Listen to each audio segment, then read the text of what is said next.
Welcome to the Standard of Truth podcast, hosted by historian Dr. Garrett Dirkmott, where we explore the early days of the Church of Jesus Christ of Latter-day Saints and gain rare historical insights into how a young farm boy was able to establish a new church and grow it by way of visions, manifestations, and miracles.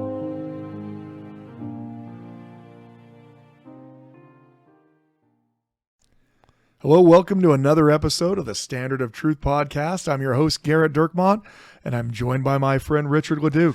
Hello, Garrett. So in the last episode, we talked about some of the early antagonists to Joseph Smith, Hadley, and Campbell, and we talked about how Hadley's criticism was that Joseph's too illiterate to produce anything because the Book of Mormon hasn't been produced yet, and this is going to be absolutely ridiculous that he would even think that he'd be able to produce something like that. Then Campbell, once the Book of Mormon is produced and there are early converts, he says Joseph Smith is a liar who wrote the entire thing.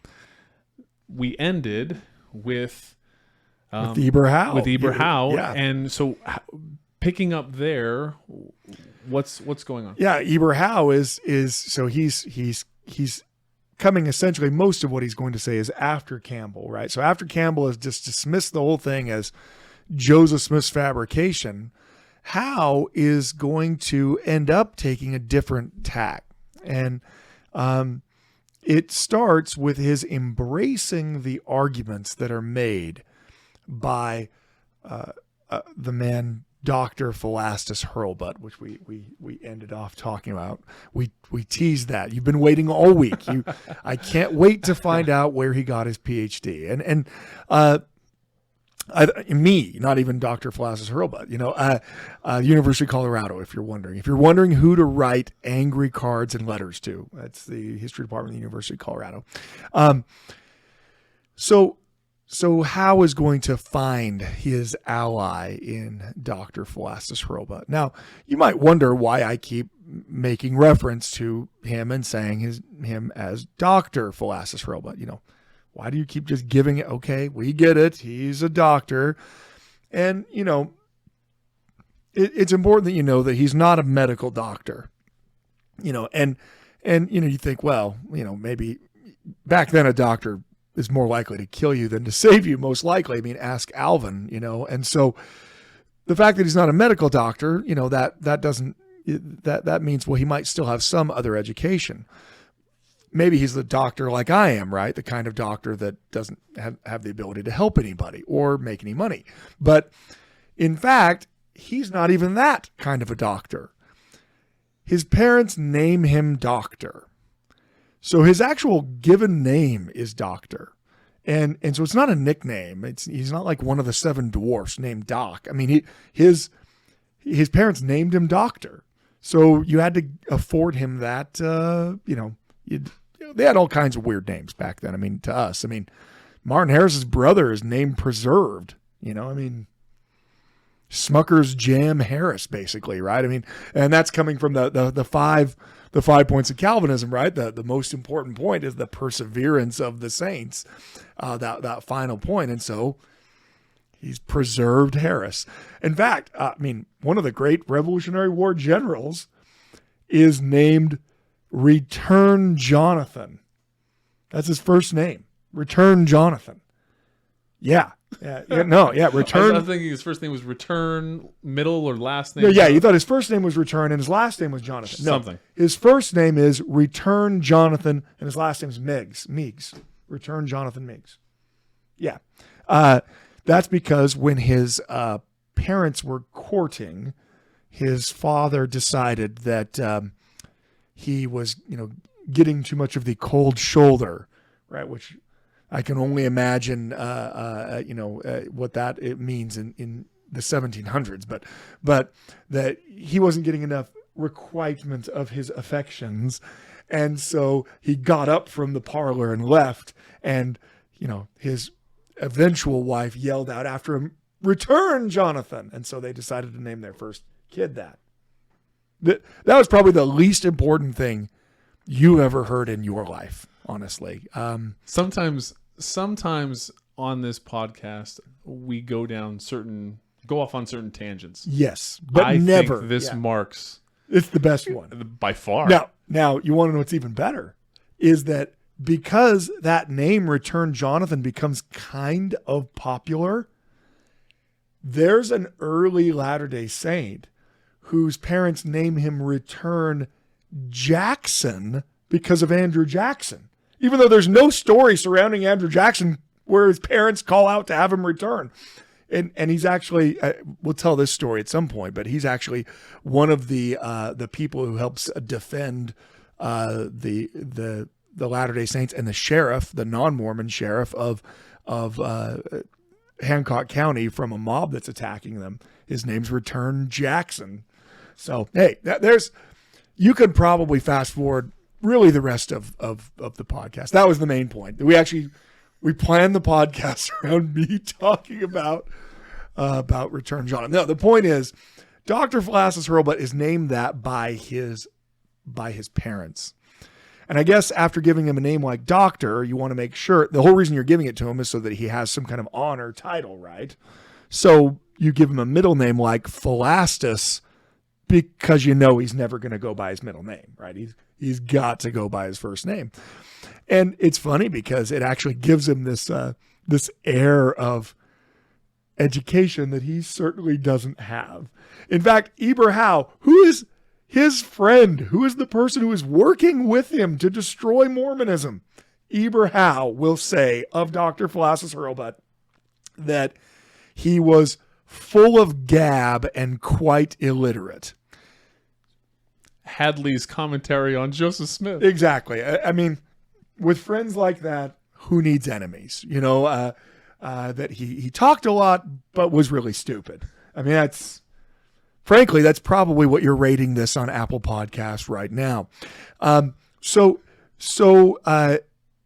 Hurlbut is, you know, his parents having him named him that. I've always joked that it would be like me naming my son MVP of the NBA Finals as his first name. And then you'd have to call him that. And so, you know, you'd see him and you'd be like, oh, that's MVP of the NBA Finals, Dirk Mott. And you know, and that way I could live my glory days. Well, who was Dr. Philastus Hurlbut? Well, he's a convert to the church from this Ohio period. And he gets sent on a mission to Western Pennsylvania. Well, while he's there in Western Pennsylvania, he commits adultery. In fact, according to Benjamin Winchester, he commits several adulteries. Then as now, if you commit adultery on your mission, it's a problem. And so we actually have the record of his excommunication, which is June 3rd, 1833. I can just read it to you. It's very brief. A conference of high priests convened in Kirtland in the translating room. Brother Sidney Rigdon opened the conference by prayer. The first case before the conference was that of Dr. Hurlbut, who was accused of unchristian conduct with the female sex while on a mission to the East. It was decided that his commission be taken from him and that he no longer be a member of the Church of Christ. So, just real quick, the translating room. What was that? They mean where Joseph's translating the Bible in Noel K. Whitney's store.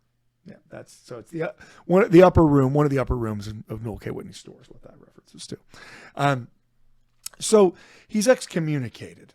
Like I said, then is now, you know, not something good to do on your mission. Well, he is actually going to ask for his case to be appealed, and they did not have the same kind of church court system that we have today. That's the product of 180 more years of revelation, obviously, but they did have the ability to appeal a decision to the president's court or to Joseph Smith personally. And so they meet on the topic, and Hurlbut is apparently incredibly penitent. He is just, you know,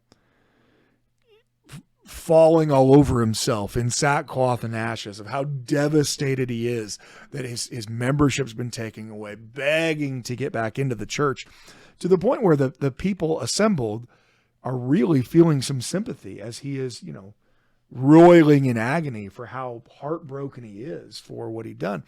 And the ruling that Joseph makes is that he was properly excommunicated. I mean, he committed adultery. I mean, the claim apparently from Hurlbut isn't even, hey, I didn't commit adultery. It's, hey, I'm really sorry about it, right? Which, you know, that's his argument. Well, as is evident throughout Joseph Smith's life, when people are attempting to obtain mercy, Joseph is pretty ready to give people mercy. And so Joseph makes it clear that the bishop made the right decision. You should have been excommunicated.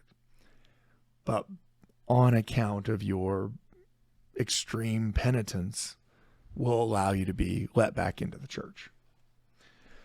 He almost immediately rewards that mercy by going to a nearby town and bragging about the fact that Joseph Smith isn't really a prophet because I was able to fool him into thinking that I was actually sorry for what I'd done, and I'm not sorry. And then he immediately proceeded to attempt to commit adultery with someone else. This is a pattern in Hurlbut's life, apparently. He'd actually been disciplined from another denomination also for the same problem.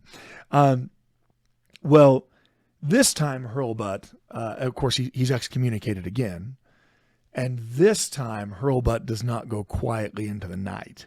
He is no longer begging at Joseph's feet to be let back into the church, but in fact undertakes himself an attempt to destroy Joseph Smith. He is going to publicly breathe out all kinds of threats against Joseph Smith, to the point where, at least according to one source, he is publicly saying that he is going to wash his hands in the blood of Joseph Smith. That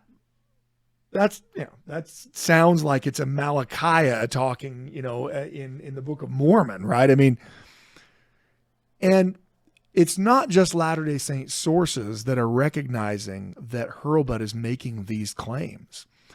In fact, a non-Latter-day Saint judge is going to rule against Philastus Hurlbut as having made threats to, quote, wound, beat, or kill Joseph Smith. And he's ordered to put up a bond guaranteeing that he won't do any act of violence against Joseph Smith, even though he's publicly said that he's going to. And he's ordered to pay the court costs for the court fees and surrounding it. He's essentially put on this kind of 6 months of probation that you aren't going to do anything, any of these threats of physical violence that you've made against him and his family. And if you do, we're taking the money as well as whatever crime that you commit. Now, you probably don't need to, probably the most surprising part of everything I just said was that a judge ruled in favor of a Mormon, because the reality is that doesn't happen. That kind of shows you how serious what he was doing was. And in fact, we even get this from Joseph himself. I wish you could see this as a video. I'm pulling up Joseph Smith's letter that he writes. He writes it to Missouri, and look, they're having trouble in Missouri. And Joseph writes to explain the trouble that they're having there in Kirtland. He writes, "We are suffering great persecution on account of one man by the name of Dr. Hurlbut." For whatever reason, I love the fact that Joseph misspells his name there. And instead of Hurlbut's not bad enough, he's going to make it Hurlbut, who has been expelled from the church.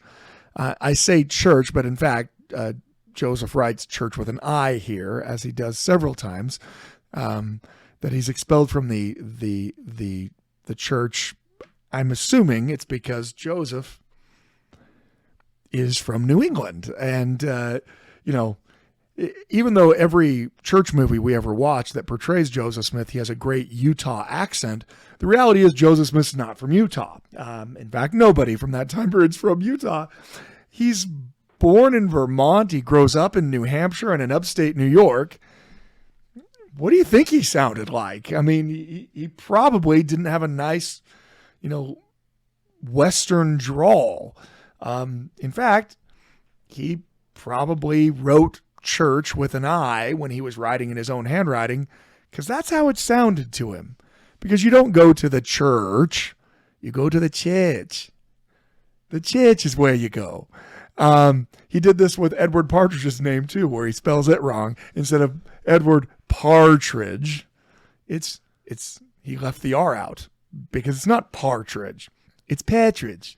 Me and Edward Patridge gonna go to the church, maybe catch a Sox game.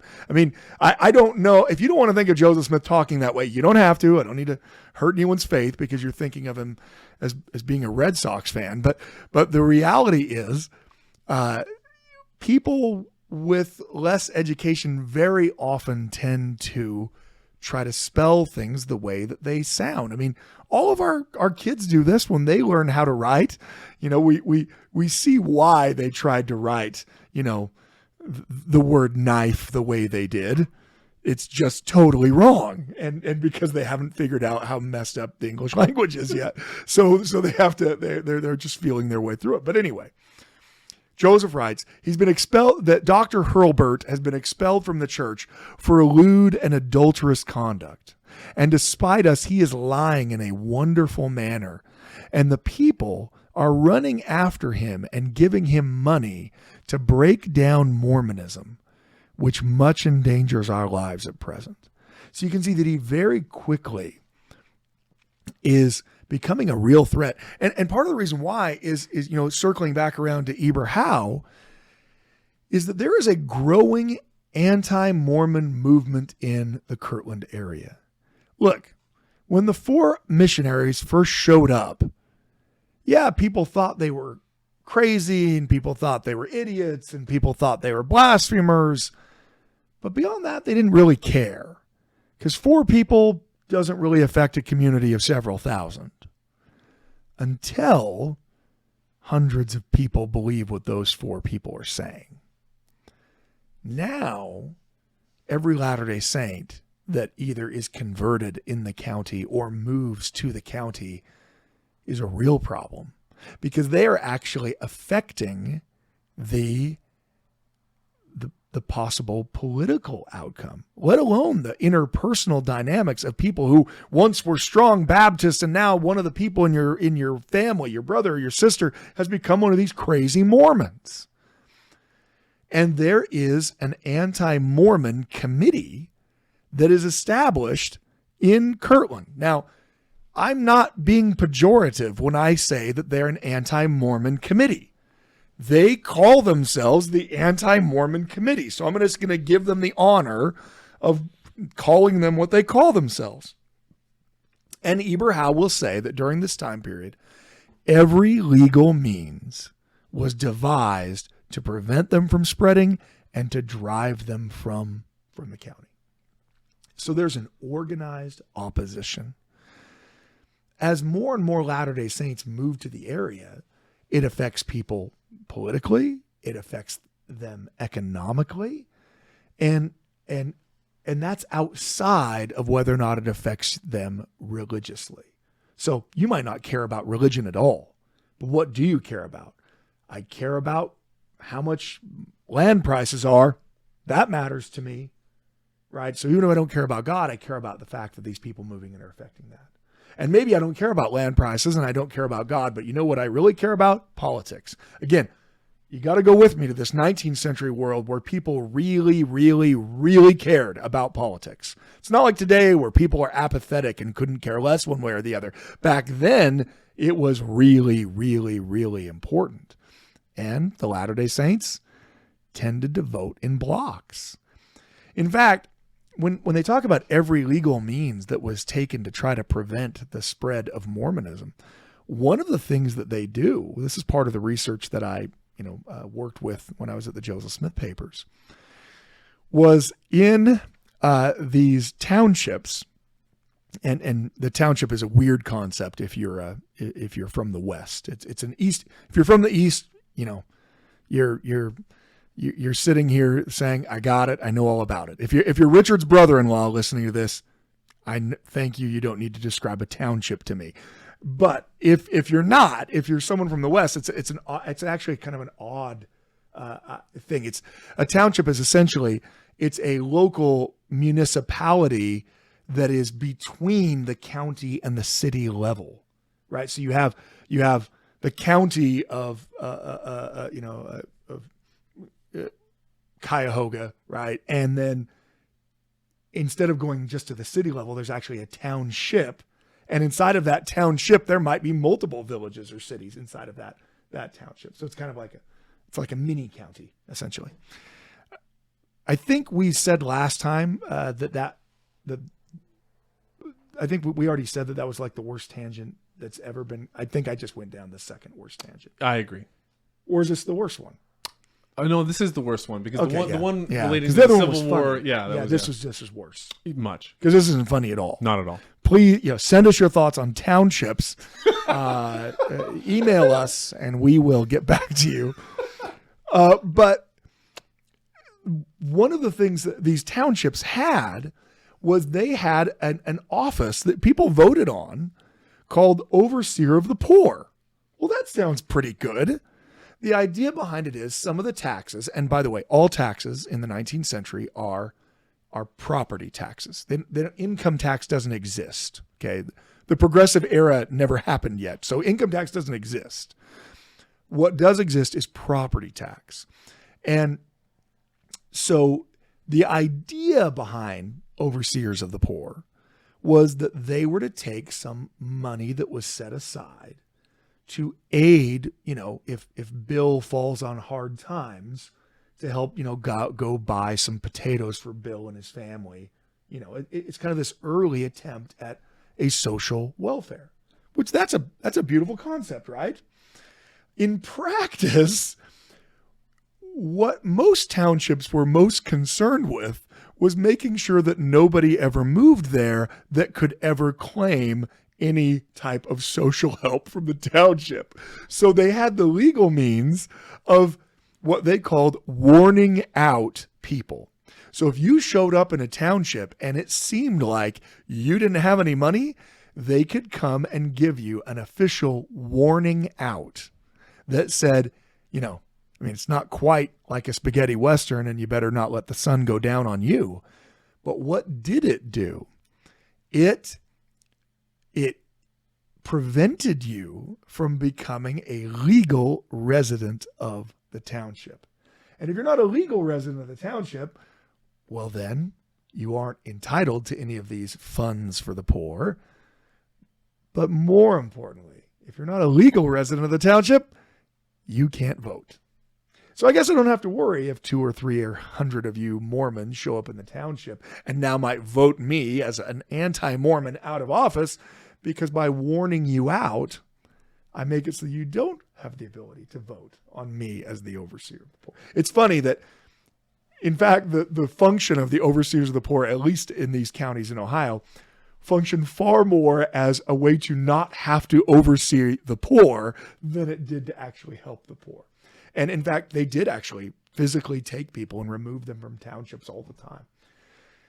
This is employed pretty indiscriminately against the Latter-day Saints in the Kirtland area. In fact, some Latter-day Saints that we know have considerable wealth are warned out as threats of being a poor person in the township.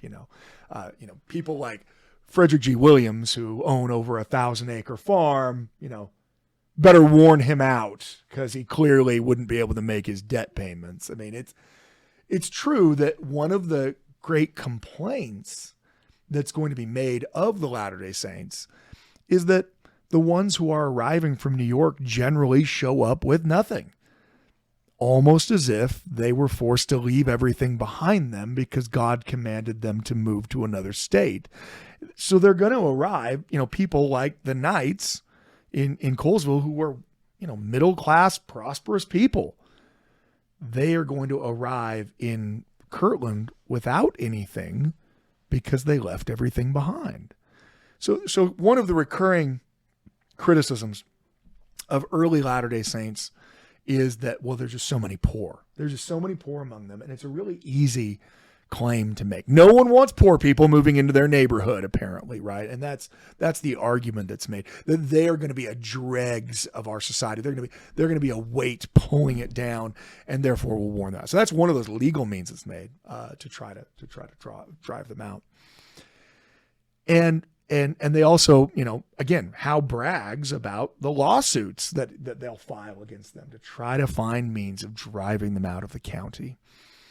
Now, that Joseph Smith is feeling this pressure is obvious as he's writing this to the saints. And in fact, as he's feeling this fear of Hurlbut, who's taken this, this personal speaking tour, and he's giving all of those antagonists exactly what they want.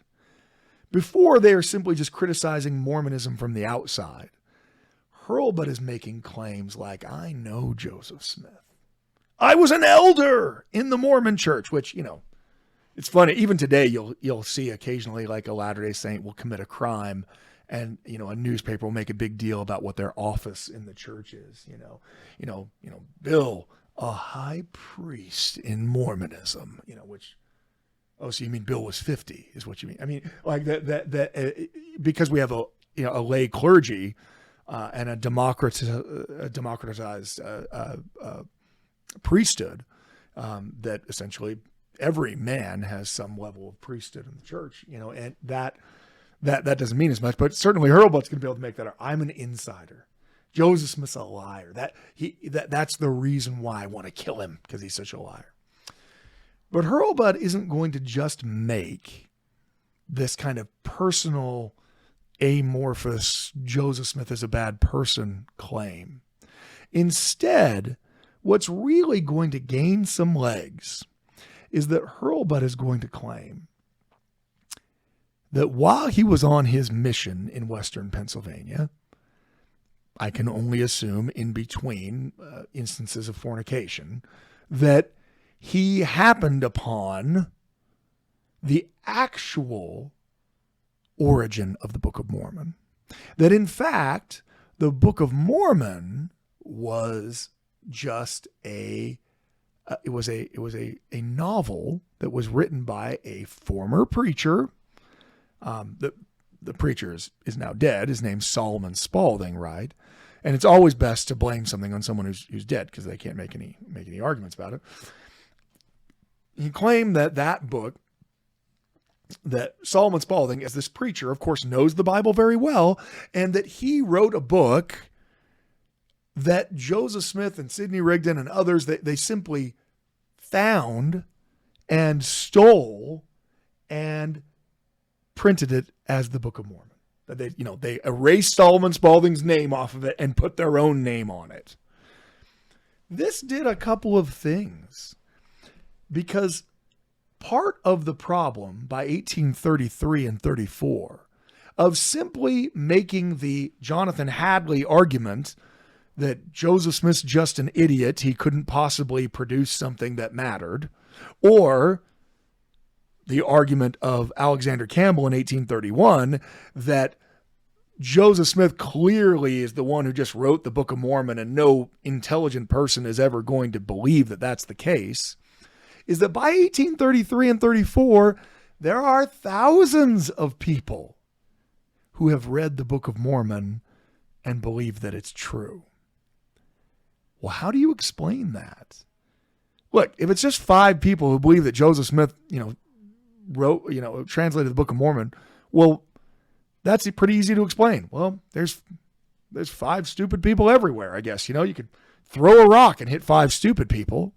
But what happens when it's people that you know and you respect?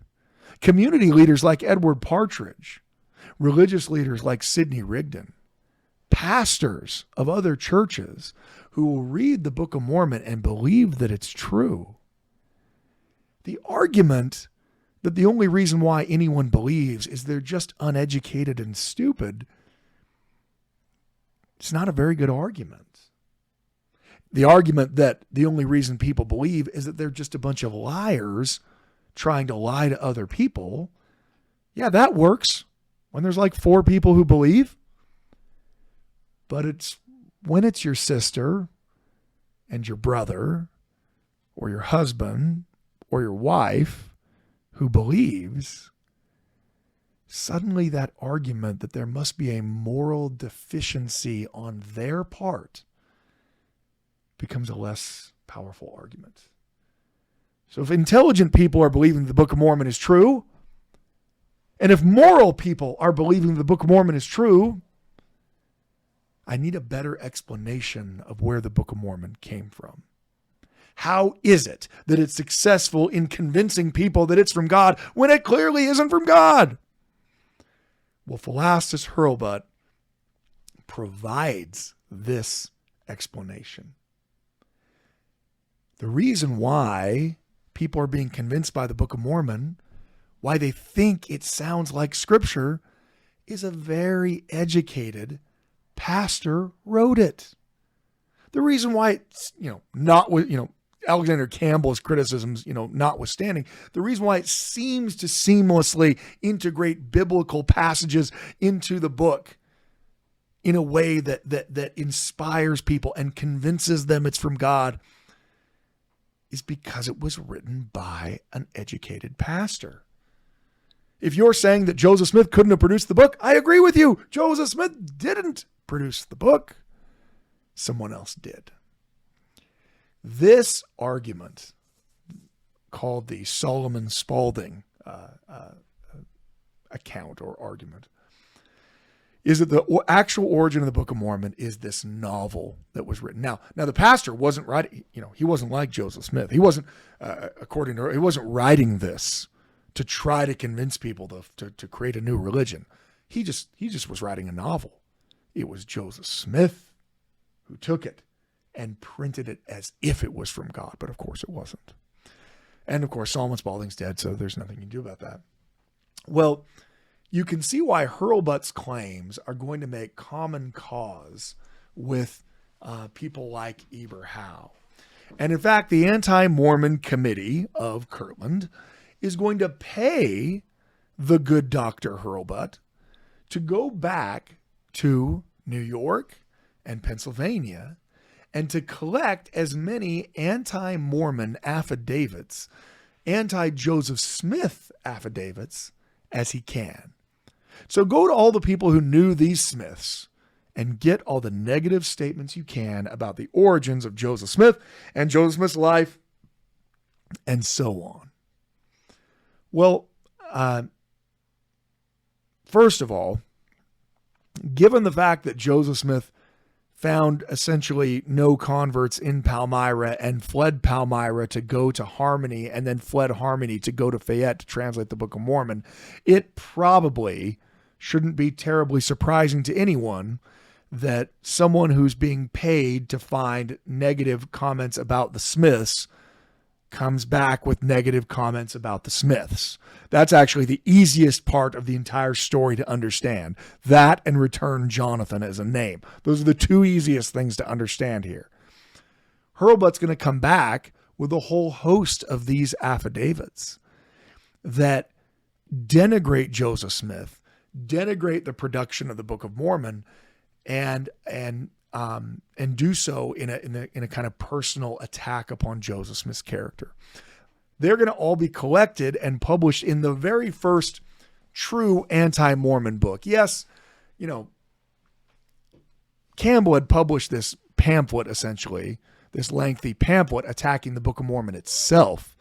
But Eber Howe is publishing a book that is kind of a holistic anti-Mormon book. It's going to cover all the aspects of it. And we'll publish these various these affidavits alleging perfidy from the Smiths. So I'm going to read the title of the book to you. The book's called Mormonism Unveiled. But like many 19th century books, they decide to tell you the entirety of the book in the title, right? So you never had to wonder, do you think this book talks about X? In the 19th century, the book's title made sure that you knew it talks about X. So here is the actual title of this anti-Mormon book, Mormonism Unveiled. by Eber Howe. Mormonism Unveiled, or a faithful account of that singular imposition and delusion from its rise to its present time, with the sketches and characters of the propagators and full detail of the manner in which the famous Golden Bible was brought before the world, to which are added the inquiries of the probability of the historical part of said Bible was written by one Solomon Spaulding more than 20 years ago, and by in him intended to be published as a romance. That's the title of the book. So you can see that the attempt is both to provide this explanation of what it calls the Mormon delusion, with sketches of the character of its propagators. So it's designed to be a personal attack on the people that have claimed its origin. And then appended to that personal attack is, oh, by the way, in fact, the Book of Mormon is actually from Solomon Spaulding. And so even the crux of what these Mormons claim to believe isn't even in and of itself false. I mean, look, here's an example. I mean, I'm not going to read all the affidavits to you. I'll spend much more time talking about 19th century names than I will reading the affidavits to you. But here's one of the affidavits. December 13th, 1833, from Parley Chase. The Chases live in Palmyra, Manchester area, right? I was acquainted with the family of Joseph Smith Sr. both before and since they became Mormons. And feel free to state that not one of the male members of the Smith family were entitled to any credit whatsoever. Now, what he means by that is that they were not considered credit worthy monetarily, that you couldn't loan them any money because they were essentially, the person who's got the car taken back from the title loan place. They were lazy, intemperate, and worthless men, very much addicted to lying. In this, they frequently boasted of their skill. I mean, already you see some internal problems here, right? So what you're telling me is that what the Smiths loved to do most was lie, and they constantly told everyone how good of liars they were, which would suggest actually that they were pretty terrible liars. That's actually, the main part. Digging for money was their principal employment. In regard to their gold Bible speculation, they scarcely ever told two stories alike. The Mormon Bible is said to be a revelation from God through Joseph Smith Jr., his prophet, but this same Joseph Smith Jr., to my knowledge, bore the reputation among his neighbors of being a liar. The foregoing statements can be corroborated by all his former neighbors. Parley Chase, Palmyra, December 13th, 1833. So you see the way that this attack is made. The Smiths themselves were low credit people. They were poor people. They were liars. They were dishonest. So anything that comes from the Smiths must be therefore also dishonest. The Mormon Bible is a revelation to Joseph Smith. Now, I know that everyone who knew Joseph said that he was a liar. Well, look, the reality is Parley Chase might be telling the truth in the sense that Joseph Smith bore that reputation. Joseph Smith said that he could find none that would believe his vision. People persecuted him. As he said, he found it stunning that people would go out of their way to come persecute him and attack him for what he said that he believed. But these are the kinds of affidavits that make up this first anti-Mormon book. More importantly than these affidavits, well, I mean, some of the affidavits that are in this book, for instance, is an affidavit from Isaac Hale, Emma's dad. I mean, talk about some friendly fire, right? I mean, Isaac Hale, who for some reason is unhappy that Joseph, without his consent and against his wishes, ran off and married his daughter without telling him, it is pretty steamed up. There was a time of détente, in 1828 and 29 when Joseph moves down and they live on the family, farm. But after they had left, especially by the time they were to Ohio, Isaac Hale he's spitting nails as far as things go. And he will publish his account, basically saying, at least in part, that Joseph Smith, against his wishes, married his daughter. That shows you what kind of person he is, type of thing. There are many other affidavits, and maybe someday we'll go through Mormonism Unveiled, affidavit by affidavit, but I can only imagine that would be less interesting than even what this is. But there's a lot of staying power to the affidavits in Mormonism Unveiled. For a long time, and even up to the present, they were the primary antagonistic accounts and attacks that were made on Joseph Smith in his early life, to the point where if today you hear someone say something negative about Joseph Smith that's from his early life, it is almost a guarantee that it is from Mormonism Unveiled and these affidavits.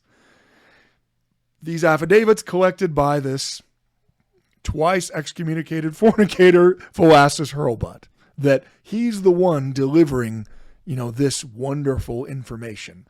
And also the same man convicted for making physical threats against Joseph Smith and his family.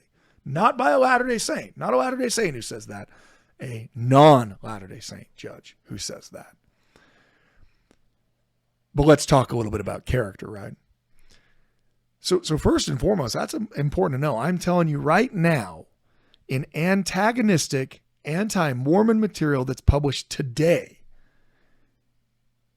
the affidavits talking about Joseph Smith's early life are found on those websites and in those publications today, all coming from this anti-Mormon book. So there's a lot of staying power. Those arguments are just circulated over and over and over again. Secondly, even greater staying power than the attacks on Joseph Smith's young life, because eventually people are going to have other things to say about Joseph Smith, as you might be aware. They're going to attack other aspects of his life. Well, the staying power of this early book is the alternative explanation of the origin of the Book of Mormon, which is really what everyone needs. These converts that are drawn to the church are claiming that they've read the Book of Mormon and they believe the Book of Mormon's true. The very fact that Joseph, this apparently illiterate person, has produced this masterful work that is converting people everywhere, you need the explanation of how is it possible I know he never wrote it at all. Like a true thief, he just stole it from someone else and claimed that it was his. This argument is so powerfully made and so often made that in the middle of the 19th century, when the United States Congress is trying to deal with the quote-unquote Mormon problem, they will make a reference to the fact that the Book of Mormon is just an invention, that it was actually a book by Solomon Spaulding that was taken and used as a fraud to propagate the book. That Solomon Spaulding was the actual author of the Book of Mormon is made as the primary reason to throw out the Book of Mormon for roughly half a century. In fact, more than half a century. It is the primary way someone says, I believe, the Book of Mormon is just Solomon Spaulding wrote that. That's what the United States Congress is saying, for crying out loud. It's the way to completely denigrate the origins of the Latter-day Saint religion by saying the very book that they treasure is in fact some guy's novel that they just stole. Now fast forward to the 1880s. In the 1880s, James Fairchild, who is the president of Oberlin College, and he was very prominent in the anti-slavery movement. Let me say something positive for Eber Howe. He might have hated Mormons, but he was a pretty courageous guy when it came to the Underground Railroad. He is a staunch abolitionist, and he actually helps hide runaway slaves as they're going north. Well, James Fairchild, who was also himself an abolitionist, this is all post-Civil War, so you're now writing about this after the fact. He wanted to collect some of the papers of other people he knew that were involved in this effort to try to, fight against slavery. And this, that portion of Ohio is a very abolitionist portion of Ohio to begin with.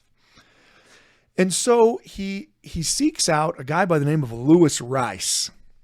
Well, who's Lewis Rice? Just another name to add to our giant stew of names that we've thrown out here. Lewis Rice is one of the people that takes over the Painesville Telegraph, the newspaper published by Eber Howe in 1839. So he's going to take over the publication. He becomes the new editor of it. And so Fairchild says, hey, do you have a bunch of papers from that time period? I'm trying to kind of write a history and wanting to understand the things that were said. And they start going through Lewis Rice's papers. And what do they find among all the papers that he hauled out of the Painesville Telegraph office that he's kept with him? I mean, this is now 40 years later, right? What does he have? A manuscript. A manuscript that is the Solomon Spaulding manuscript. So they, of course, know that this manuscript is supposedly the original Book of Mormon. Here it is. We have it. Eber Howe said that he had it, but he never published it. And here it actually is. So Lewis Rice and James Fairchild, FYI, not Latter-day Saints, very much not Latter-day Saints. They examine the book, this manuscript from Solomon Spaulding, and they examine it against the Book of Mormon. Now, by this time in the 1880s, the argument of Solomon Spaulding being the only origin of the Book of Mormon is so great and so powerful that even Solomon Spaulding's kids are saying things like, oh yeah, I remember my dad talking about Lehi and Nephi all the time. Yeah, it was obviously, that was a big deal to him. Even his children appear to be corroborating what the claim is. And that is that Joseph Smith stole this novel, scratched Solomon Spaulding's name off the top and then wrote his on there. And that's where it came from. Well, so Rice and Fairchild, they examine the Solomon Spaulding manuscript. And this is what they write in conclusion. There seems to be no reason to doubt that this is the long-lost story of Solomon Spaulding. Mr. Rice, this is James Fairchild writing this, Mr. Rice and myself and others compared it to the Book of Mormon. Now remember that the claim that's made is that this entire book was just stolen out of whole cloth. Just Joseph wrote his name on it, essentially as, by the way, I wrote this, and that's where it came from. That you've got his kids claiming that Solomon Spaulding's walking around calling people Nephi and Lehi, for crying out loud, right? What do Mr. Rice and James Fairchild find? Compared it to the Book of Mormon and could detect no resemblance between the two, in general or in detail. There seems to be no name or incident common to the two.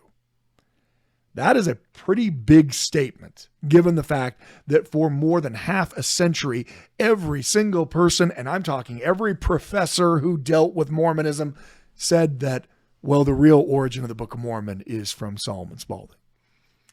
The solemn style, they continue, the solemn style of the Book of Mormon, in imitation to the English scriptures, does not appear in the manuscript.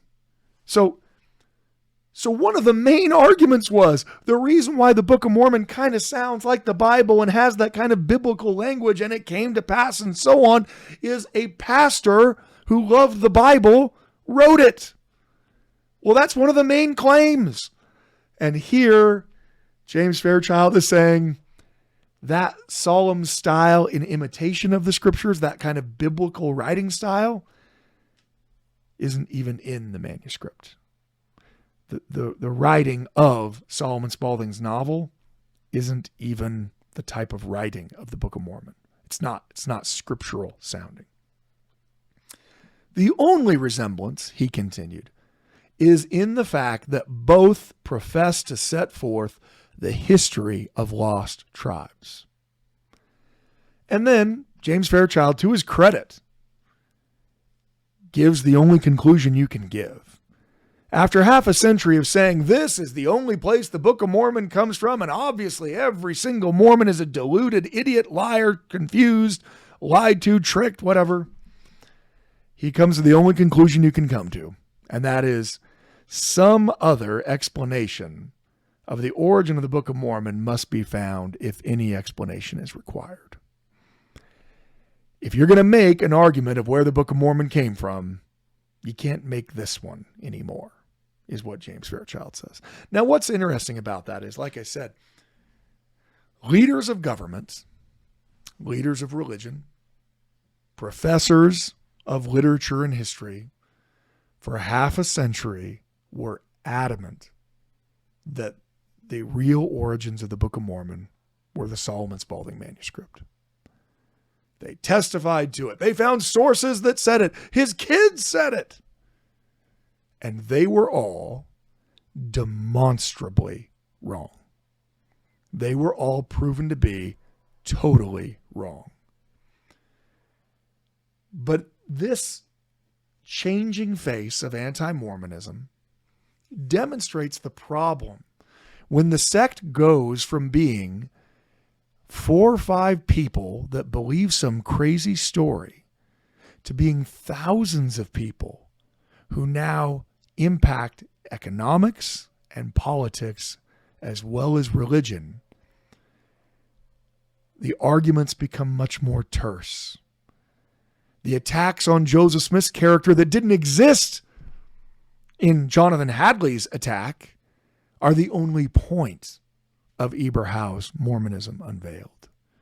The dismissal of the Book of Mormon as something that couldn't possibly be anything that anyone would ever even read from Jonathan Hadley has by 3 years later become a complex, convoluted, and frankly, lie that in fact the Book of Mormon was a very sophisticated book written by a sophisticated and intelligent preacher, and that's where Joseph got it. You can actually see the wings of both sides of the argument vacillating back and forth. Because anyone who comes to know Joseph Smith seems to come to be aware very quickly that he wasn't capable of writing this book that is so powerful that it isn't just convincing the uneducated and the poor, but it's convincing the rich, the educated, the religious, and the moral. How could that possibly be? Well, we've got to find another explanation. Joseph Smith didn't write it, but someone else did. And what do they say after the fact that Joseph Smith doesn't write it? Well, they have to invent new arguments of its origin. And then they will begin making claims that Alexander Campbell himself didn't make, right? Oh, Sidney Rigdon actually helped him write it. Sidney Rigdon actually secretly went to he secretly went to Palmyra and cooked up this scheme with Joseph Smith and said, here's the manuscript of the Book of Mormon. Now I'm going to go back to Ohio and I'm going to pretend that I don't know who you are. And when missionaries show up, and it won't actually be you after you've already written the Book of Mormon, I'll pretend to read it and I'll pretend to believe in it. And I'll also pretend, I guess, to get thrown out of my job and lose my house. But then I will, become one of the leaders in your church, and we've cooked this all up together. What a wonderful conspiracy theory that we've hatched together here. And it sounds great if what you're trying to do is to find a way to sleep at night. But what's the historical evidence of this? Where are the accounts of people from the time making this claim? They aren't there. The reality is, it doesn't appear that Sidney Rigdon had any association with Joseph Smith prior to his association with Joseph Smith. But that's too hard of a conclusion to come to if you're someone who's looking to explain away the Book of Mormon. In fact, there are some scholars today who no longer try to explain it away. They simply say that maybe Joseph was able to fall into some kind of trance-like state where he somehow was able to dictate or auto-write the Book of Mormon in a way that was completely beyond his own capabilities. In fact, what you have some people saying that maybe in some inexplicable way, Joseph Smith was able to produce the Book of Mormon. I think many Latter-day Saints would say yes, but it's not an inexplicable way. It's through the gift and power of God. The Book of Mormon remains this evidence, not only this testimony of Christ, not only something that brings us closer to Jesus, to know of the teachings and sacrifice of our Savior, but it remains this evidence that what Joseph Smith said he was, he was. This book that was entirely outside of Joseph Smith's ability is the proof that Joseph Smith saw what he saw, that he was who he said he was, and that this book really was from God, which is something that Doctrine and Covenants section 17 specifically declares to the three witnesses when they are to see the gold plates. The Lord testifies to them that the translation of those plates, the words are true. So we have God testifying along with those many others. So hopefully we didn't get too bogged down in all the different names and all the different types of arguments, but it's important to understand where these early antagonistic arguments came from and how they changed over time, because there are people today who are still using pieces of these arguments, who are still using types of these arguments, and are certainly claiming some of these same sources for these arguments. But that is, in fact, their origination. So thank you so much for joining us today, and we'll look forward to catching you again next week. Thank you for listening to the Standard of Truth podcast, hosted by historian Dr. Garrett Dirkmaat. If you know anybody that could benefit from the material in this episode, please share it with them. And for more resources, visit standardoftruth.com. Until next time.